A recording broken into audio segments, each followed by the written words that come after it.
Hello friends, ये मेरा first new YouTube channel है। आज मैं एक न्यू स्टोरी एक्सप्लेन करने वाली हूँ। तो बिना किसी देरी के ये स्टोरी को आगे बढ़ाते हैं। स्टोरी के स्टार्टिंग में हमें लुडेंस एम्पायर दिखाया जाता है। यहाँ के जो महाराजा होते हैं वो देश के सबसे पावरफुल फीमेल से शादी किए होते हैं। फिर इसके बाद दिखाया जाता है पहली महारानी हाउस एस्प्लेंडो, जो कि सबसे बड़ी बेटी होती है। ये बहुत सारे पैसे और मान सम्मान के लिए मशहूर फैमिली था। उसने जुड़वा बच्चों, एक राजकुमारी और एक राजकुमार को जन्म दिया। फिर राजकुमार को वहाँ का राजा बना दिया गया। कुछ समय के बाद महाराज ने दूसरी महारानी को चुन लिया। वो हाउस वांडल की सबसे छोटी बेटी थी, जो कि वह शाही शूरवीर फैमिली से थी। उसने अपने मिलिट्री पावर से अपने राज्य को आगे बढ़ाया। एक दिन बहुत बड़ा घोटाला हुआ था। दूसरी महारानी की हत्या हो जाती है और इस रहस्यमयी मामले के अपराधी को पकड़े बिना ही बंद कर दिया था। उसके बाद भी राज्य में अफवाहें फैलती रही। टेरर ने पहले राजकुमार को गद्दी से हटाकर दूसरे राजकुमार को राज सिंहासन में बैठा देता है, वहाँ का राजा बना देता है। पहले राजकुमार को राज्य गद्दी से हटाने के कारण वह बहुत गुस्सा होता है। उसके बाद हमें महल का सीन दिखाया जाता है। आवाज़ आती है, सूरवीर लौट आए। वहाँ पर खड़ी प्रजा कहती है, मैंने सुना है कि उन्होंने एक और जीत हासिल की है। हमारा राज्य सच में बहुत मजबूत है।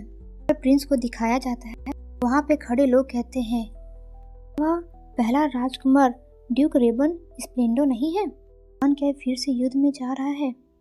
बिना किसी खरोच के वापस भी आ गए। प्रजा कहती है, युद्ध के बारे में फैला अफवाहें सच ही होगी, क्योंकि वो ज़्यादातर युद्ध में जाते रहते हैं। यहाँ पर एक बॉय दिखाया जाता है जो कि वो रस्सी से बंधा होता है। वह कहता है, इस युद्ध की शुरुआत पहले राजकुमार ने की थी। प्रजा आपस में फुसफुसाने लगते हैं। प्रजा कहती है, तो यह सच है कि वे जुड़वा बच्चे खून के प्यासे हैं? और एक अफवाह भी फैल रही है। प्रजा कहती है, यह अफवाह फैली थी कि उसी ने ही दूसरे महारानी की हत्या की होती है। राजकुमार के साथ जो बॉय होता है कहता है, ये लोग पहले जैसे ही है। राजकुमारी होया के सामने एक शब्द बोलने की हिम्मत नहीं रखते। राजकुमार के साथ जो लड़का होता है वो राजकुमार को रुकने को कहता है। राजकुमार उसे गुस्से से घूरने लगता है। वहाँ पर खड़ी प्रजा डरने लगती है। राजकुमार अपने तिरछी आंखों से देखने लगता है। वहाँ पर खड़ी प्रजा शांत हो जाती है। राजकुमार के पास खड़ा बॉय राजकुमार को कहता है, ये फुसफुसाहटें हैं। महाराज चलिए आगे बढ़ते हैं। यहाँ पर घोड़े के पैर को दिखाया जाता है, जो कि चलते वक्त क्लिप क्लॉप की आवाज़ आती है। फिर दिखाया जाता है किनारे में खड़े बच्चे अपनी बहन को धक्का दे देते हैं। महाराजा के पास जा गिर जाती है। तभी घोड़े पे बैठा सोल्जर्स कहता है, तुम लोग क्या कर रहे हो? तुम्हें सड़क से हटाना होगा। छोटा बच्चा कहता है, मुझे पछतावा है। मेरी बहन अभी बहुत छोटी है और उसे अभी समझ नहीं है। प्लीज हमें माफ कर दो। फिर अपनी बहन को कहता है, करीन माफ़ी मांगो। यहाँ पर बच्चों कहते हैं, प्रिंस रेबन आप मुझे बहुत पसंद हैं। ये सुनकर रेबन बहुत ही गुस्सा में हो जाते हैं। फिर रेबन बोलता है, मैं और बर्दाश्त नहीं कर सकता। उसके बाद कुछ फीमेल को दिखाया जाता है जो अपने हाथों में कुछ बोर्ड को लेकर खड़ी होती है। कहती है, तुम चौड़े कंधे वाले राजकुमार हो? एक जानलेवी मुस्कान के साथ में खड़ी महिला कहती है, क्या तुम खुद को मरवाना चाहती हो? चुप रहो। वहाँ पर खड़ी दूसरी गर्ल कहती है, रेबन मैंने ये टेडी बियर तुम्हारे लिए बनाया। मुझे छोड़ दो, अब मैं और बर्दाश्त नहीं कर सकती। अगर मुझे मरना ही है तो मैं रेबन के हाथों मरना पसंद करूंगी। रेबन कहता है, क्या तमाशा चल रहा है? पीछे खड़ा बॉय जवाब देते हुए कहता है, मुझे भी यह देखकर हैरानी हो रही है। सर बोलकर हंसने लगता है, हा हा। सामने खड़ी छोटी बच्ची बोलती है, प्लीज रेबन क्या आप मेरे लिए इस पर साइन कर सकते हैं? फिर हमें नेक्स्ट सीन दिखाया जाता है। घर के अंदर से कुछ आवाज आ रही होती है, जेला मेरी मदद करने के लिए आपका बहुत बहुत धन्यवाद। लिखने में इतने अच्छे कैसे हैं? कहती है, कोई बात नहीं, खुशी है कि मैं आपकी मदद कर सकी।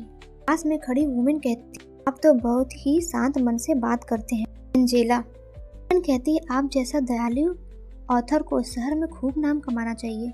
यहाँ पर एंजेला बैठी होती और हंसते हुए कहती है, हे शहर। तुम्हारी शक्ल सूरत को देखते हुए यहाँ पर हमारा इस गांव में रहना व्यर्थ है, ओल्ड वुमेन कहती है। एंजेला ओल्ड वुमेन को पेपर देते हुए कहती है, लीजिए, मैंने अब लेटर लिखना बंद कर दिया है। क्या आपको और कुछ चाहिए? ओल्ड वुमेन कहती, बस नहीं, बस इतना ही, मैं इसकी रिस्पेक्ट करती हूँ। वुमेन बोलती है, क्या मैं आपको किसी दूसरे मेन से मिलाऊं? इस पर एंजेला जवाब देते हुए कहती है, नहीं धन्यवाद। उनसे पहले जितने भी लड़कों से उनका परिचय कराया गया था वे सब असफल रहे। ओल्ड वुमेन कहती है, एक बार फिर से धन्यवाद, मैं जल्द ही वापस आऊंगी।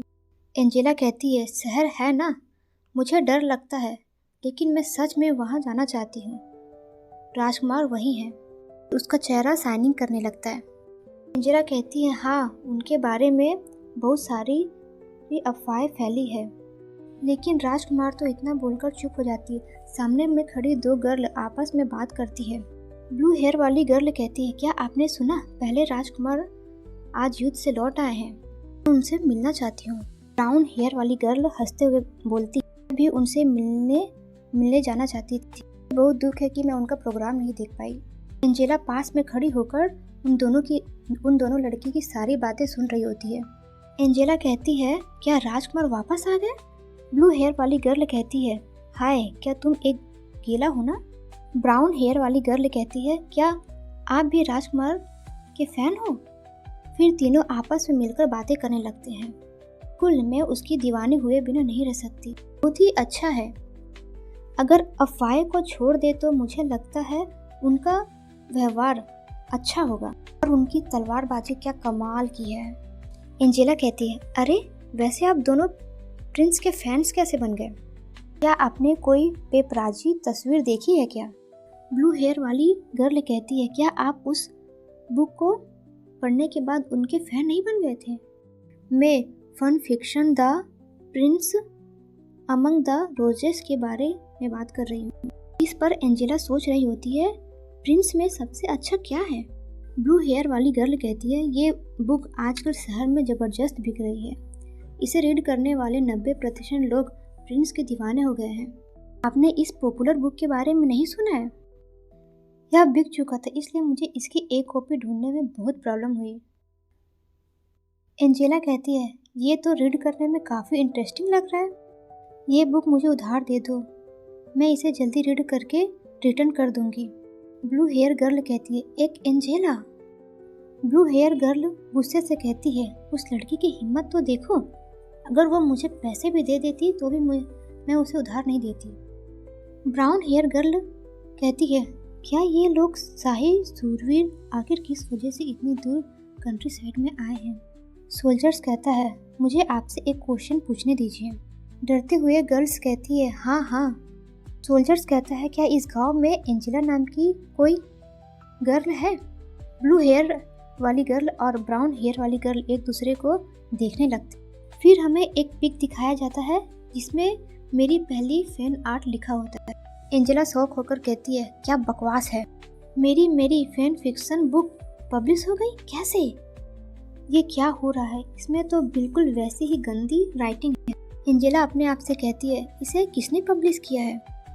मैंने इसे बहुत पहले खुद लिखा था, इसलिए इसे किसी को नहीं देखना चाहिए था। एंजेला कहती है, जरूर वो फेरी वाला पेडलर होगा। अब सोचे तो वो आज तो आया ही नहीं है, क्या उसने चुपके से पब्लिश कर दिया और पैसे कमाकर भाग गया? एंजेला कहती है, मैं परेशान होकर, उफ, मेरा सर दर्द हो रहा है, क्या सच में लोगों ने इस पॉइंटलेस फैन फिक्शन को रीड करने के लिए पैसे दिए? फिर हमें बाहर का सीन दिखाया जाता है, अब पेड़ पौधा होता है। एंजेला कहती है, मुझे हैरानी है कि क्या राजकुमार ने भी इसे रीड किया होगा? फिर एंजेला गुस्से से अपने आसपास के सामान को तोड़ फोड़ कर रही होती है और सोचती है, अरे यार, मैं क्या सोच रही हूँ, यह तो बहुत एम्बैरेसिंग है। कहती है, मुझे उस पेडलर को ढूंढना होगा और उसे बुक रिटर्न मंगवाने के लिए कहना होगा। मैंने नॉनसेंस बातें बिना सोचे समझे बचपन में लिख दी थी, इसलिए हो सकता है कि ये आगे चलकर मेरे के लिए प्रॉब्लम बन जाए। एंजेला शर्मिंदा होकर कहती है, खैर मान लीजिए, मतलब बहुत से लोग एक्चुअली में इसे रीड कर रहे होंगे, तभी डॉट से आवाज़ आती है, नॉक आउट एंजेला। एंजेला कहती है, ओ ठीक है, मुझे बुक रिटर्न करनी होगी। एंजेला हंसते हुए ब्लू बाल से कहती है, अचानक से चले जाने के लिए सॉरी। स्टोरी रेडिकुलस है, इसलिए इसे जला देना चाहिए। इस पर ब्लू हेयर वाली गर्ल कहती है, उफ माफ़ कीजिए। ब्लू हेयर्स वाली गर्ल अपने साथ 2 सोल्जर्स को साथ में लेकर आई होती है। ब्लू हेयर्स गर्ल कहती है, ये लोग आपको ही ढूंढ रहे हैं। Angela, the prince among the roses की ऑथर एंजेला सुनकर शॉक हो जाती है और कहती है, HAGA।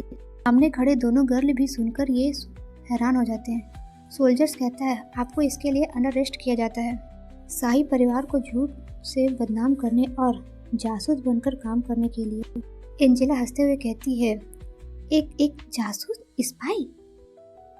आई होप कि आपको ये स्टोरी अच्छी लगी होगी। आपको इसका नेक्स्ट पार्ट चाहिए तो कमेंट करें।